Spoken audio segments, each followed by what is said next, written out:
Memories of an exciting hockey era in Winnipeg.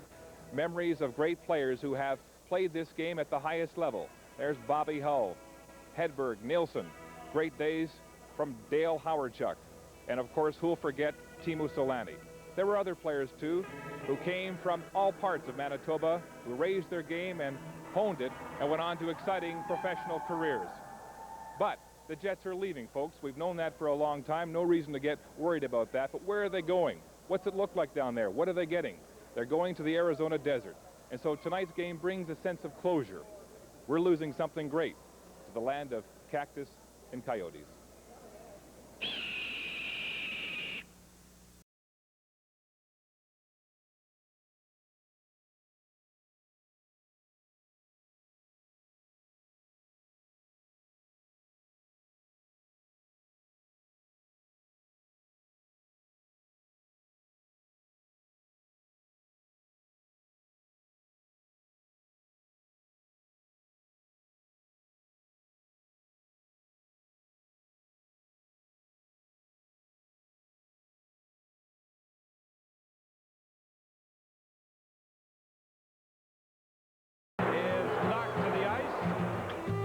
To a lot of people, it just looks like a lot of people skating real fast, all just smashing into each other. Icing. Probably when you fling ice at another player.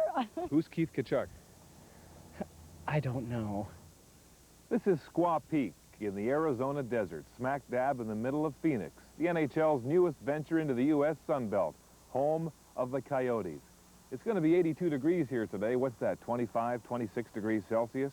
Kind of hard to believe it's playoff time in the NHL, but if you listen to the people selling hockey here in Phoenix, they'll tell you you don't need snow and ice. You don't even need to know the rules. And so the campaign has begun to sell hockey in the desert. Hi, Phoenix. I'm Dave Manson, but some people just call me Charlie. The Phoenix Coyotes are going into the corners with hard sell. Just read this poster. When the NHL season starts, there will be lots of tripping, elbowing, roughing, and swearing. And that's just the people trying to get tickets. The Coyotes are appealing to the Arizona sports fans with hockey's violent nature, the stuff that gives the game a black eye and makes it sensational. Sean Hunter is the point man for the Jets' flight to Phoenix. I would definitely say that right now we're selling the sizzle, and what the steak is going to arrive in October. This is the confidence that's building this American boomtown. Phoenix shimmers in the desert. There's no talk of deficits, corporate downsizing, or layoffs. Phoenix and surrounding area is one of the 3 fastest growing cities in the U.S. They built 25,000 new homes here last year. Compare that with 715 in Winnipeg. Right next to the palatial America West Arena, the future home of the Jets, they're erecting a $400 million dome baseball stadium for the Arizona Diamondbacks, who joined the Major League Baseball circuit in 1998. By then, Phoenix will have all 4 major sports: the Jets, the Diamondbacks, the NBA Suns, and the NFL Cardinals. The Jets have jumped on a bandwagon of business and people migrating to the Arizona desert. One, it's going to give us the additional 45 days at America West Arena, so that's a direct benefit to the arena and to the businesses around it. 2, it adds to this impression that we've kind of have it all and we've arrived and we're a top-tier city now. Some people, fairly or not, look at a city and say, well, it's a big city because it's got major league sports and I can fly there nonstop.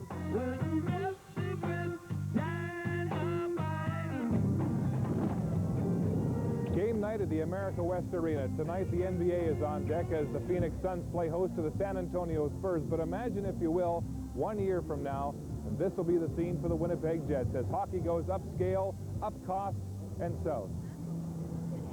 The Jets have already joined forces with the marketing machine that makes every Phoenix Suns NBA game a sellout. Front and center in the Suns Plaza are the Jets. They don't know much about it down here, but they're willing to try it. Can I give you a little help here? I'm from Canada. Okay. I'll show you how you shoot a puck. All right. See, get your hand right here. You want to lean on that. Keep it right on your front foot. Little wrist action like that. Right? Okay. Try it. And we're all going to be puck boys for the Jets, because we're ball boys for the Suns, and We're going to be puck boys for the Jets, right? All right. Stick boys. If you guys are going to be puck boys and stick boys, you got to know something about hockey. What's the 5-hole? The one that's the fifth hole from the end, yeah. The one after 4. The one after the, yeah. Interference. It's when you touch the puck with your hand. Incorrect. No, see, I knew that because I played street hockey. Try again. Okay. See, it's interference. Interference is when you hit the ref with the puck. Wrong again. What's a natural hat trick? Ask him. A natural hat trick. Inside the Taj Mahal of arenas, the America West, the Sizzle. Among the 19,023 people who packed the arena, Jerry Colangelo, the Phoenix sports mogul. He makes money from sports, a novel concept if you're a taxpayer from Winnipeg. Colangelo runs the arena, he's president of the Suns, he's part owner of the Diamondbacks, and he has a share of the Jets. And he's pooling his resources to sell hockey. We recently concluded a negotiation for our cable rights, and I packaged hockey along with the baseball rights, and as a result, we increased the value of the hockey package substantially so that the hockey revenues in cable will be in the top 4 in the league. That's a means by which we have leverage because of the other teams that are involved.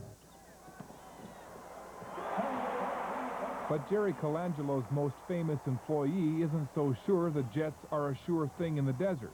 To support 4 major franchises is not the easiest thing in the world now. And I think it's going to be a little bit more difficult than people estimate. Barclay's fears aren't just resting on sand. The fact is, hockey is still a fringe culture in the desert. The Oceanside Ice Arena is one of only 2 hockey rinks in a city of 2.3 million people. Only 600 kids play in the Desert Youth Hockey Association. There are 24,000 in Manitoba, a place with half the population. But some people down here have been quick to pick up hockey's bad habits. I won't care, but, don't make it intentional. It's bullshit, okay? You can wipe that out. You get off this bench. The Flagstaff, Arizona North Stars are playing the San Diego Ice Dogs. It's the 19th annual Phoenix Invitational Easter Tournament, the first generation of Wayne Gretzky protégés in the U.S. Southwest. I just don't really care, like, if other kids think it's a weird sport. The only thing I don't like is how you have to wake up so early. My best friends, they don't really care, but one of my friends, my best friend, his name's Sean, and he's just starting to play roller hockey, and a lot of them just are going to follow me, I feel like it. The problem in Phoenix, there's only 2 rinks. No snow and ice, no tradition. A few years ago, certainly, I mean, people didn't even know that there was ice hockey, and even now there's some that, as hockey is becoming more popular, they say, I didn't even know that there was hockey here in Phoenix. Shinny in the Sun Belt is still a novelty. Canadian hockey players who honed their game in the snow and ice have carved out a cult following in the sand and palms. I must admit it's nice, and the Winnipeg Jet players, when they get here next year, will do a double take when they're going to the rink in shorts and sandals. It's hockey night in Arizona. Dave Tomlinson and the Phoenix Roadrunners skate into the pizzazz of an IHL home game in Phoenix. It was pinched between a couple of Roadrunner players. Bob Essensa and the Fort Wayne Comets are the enemy tonight at the Coliseum. 5,200 fans at an average $12 a head have come to get their money's worth. And they do very much like the rough going, the big hits, the fights. They get excited about that. What section we're sitting here at These are the 208 guzzlers, all guzzlers, and we got the 207 cycles right over there. And we are a big family. What's that guy saying over there? He's retarded. He don't know much. But not everybody has come to watch a hockey game break out. Indeed, while the game goes on, a whole section of fans is preoccupied with winning a T-shirt. Don't look now, but the Roadrunners' remote-controlled blimp is airborne and excreting gift certificates for CDs. We're between second and third periods here at the Coliseum with Larry, and we're conducting a little Hockey 101. Larry, what's changing on the fly? when they change lines, when they change lines from back and forth. They don't know like the tiny parts of the game, but they love the game. They follow the game well, and I mean they're good fans. What's icing?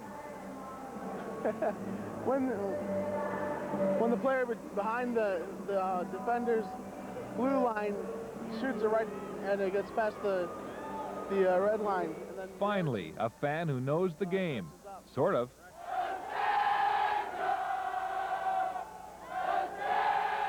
This is how they like their hockey in Phoenix. Pipe fills in for a lack of tradition.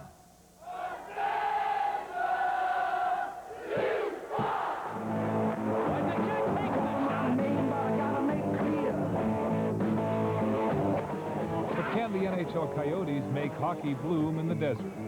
Does it really matter if the fans can't see the puck or don't know about Rocket Richard? When the folks can come into that beautiful building and see the greatest hockey players in the world, I think they're going to be hooked. We've already sold over 8,000 season tickets for hockey, and with the growth that's anticipated and our ability to market, we're at least recognized as having the ability to do that. Everything is going extremely well, and I would anticipate that this will be a very successful franchise. The future, the past. Novelty, tradition. Boomtown. Small market. Desert. Hockey. You don't need snow and ice. You don't even need to know the rules.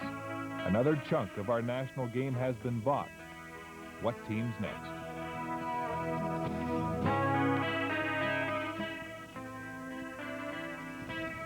Well, from the house in the sun, we'll be heading back to our own Winnipeg Arena later in the broadcast. But coming up next, something completely different, the Ballroom Zombies.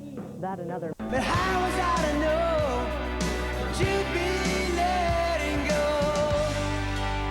Now it cuts like a knife. As far as I'm concerned, the funeral is happening right now. Oh, it cuts like a knife. I work here. It's tough to leave. Been a hockey fan since I was 5. 17 years, a long time.